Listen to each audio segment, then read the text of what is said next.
Hi everyone, ఇవాళ అయితే నేను చేపల పులుసు చేద్దామని అనుకుంటున్నాను.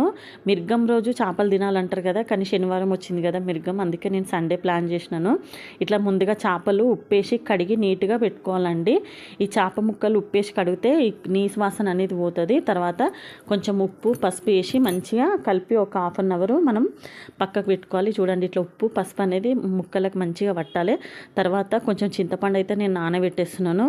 అట్లాగే మీడియం సైజు ఉల్లిగడ్డలు 2 తీసుకొని మంట మీద మంచిగా కాలుస్తున్నాను. ఇట్లా న్యాచురల్గా కాల్చడంతోనే టేస్ట్ బాగా వస్తుందండి. అట్లాగే ఒక కుడక కూడా నేను పచ్చి కొబ్బరి వేయరు, మ్యాక్సిమము ఎండు కొబ్బరి కాల్చుకోవాలి.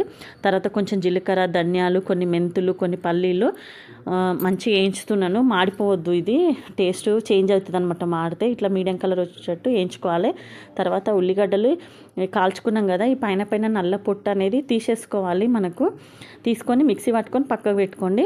అట్లాగే ఇందాక మనము జీలకర్ర, మెంతులు, కొబ్బరి అంతా మిక్సీ పట్టుకున్నాం కదా, కొంచెం వాటర్ వేసి మిక్సీ పట్టుకొని పక్కకు పెట్టుకోవాలి. తర్వాత మూతి వెడల్పు ఉన్నది తీసుకోండి ఏదన్నా. నేనైతే బగోనే పెట్టేసిన, అందులో సరిపడంత నూనె పోసి ఉల్లిగడ్డ పేస్ట్ అయితే వేసేసిన ఫస్ట్. తర్వాత ఒక చెంచా అల్లం ఎల్లిగడ్డ పేస్ట్ వేసేసి మంచిగా కలిపినాను. ఇట్లా కలిపితే పచ్చివాసన పోతుంది, మంచిగా కలుపుకోవాలి. తర్వాత ఒక చెంచా పసుపు వేసేస్తున్నాను. పసుపు వేసి కూడా మంచిగా కలిపేసిన. తర్వాత కారము ఒక చెంచా, అంటే పెద్ద చెంచాడే తీసుకుంటున్నాం. నాన్ వెజ్ ఉప్పు కారం ఉంటేనే మంచిగా ఉంటుంది కదా. ఒక పెద్ద చెంచాడు కారం అయితే వేసేసి మంచిగా కలిపేసిన. తర్వాత ఉప్పు కూడా వేసేసుకోండి. ఉప్పు కారం వేసుకొని మంచిగా కలుపుకున్న తర్వాత చింతపండు రసం మనకి ఎంత కావాలి పులుసు అనేది దాన్ని బట్టి మనం కొంచెం చింతపండు రసం వేసేస్తున్నాను. చూడండి, నేను ఈ చింతపులుపు బాగా మసిలినప్పుడే మనము ఇందాక మిక్సీ పట్టుకున్నాం కదా కొబ్బరి, ధనియాలు అన్ని పేస్ట్ వేసేసుకోవాలి. మసిలేటప్పుడు వేస్తేనే బాగుంటుంది. చూడండి, వేసేసి పేస్ట్ వేసేసి కలిపేస్తున్నాను.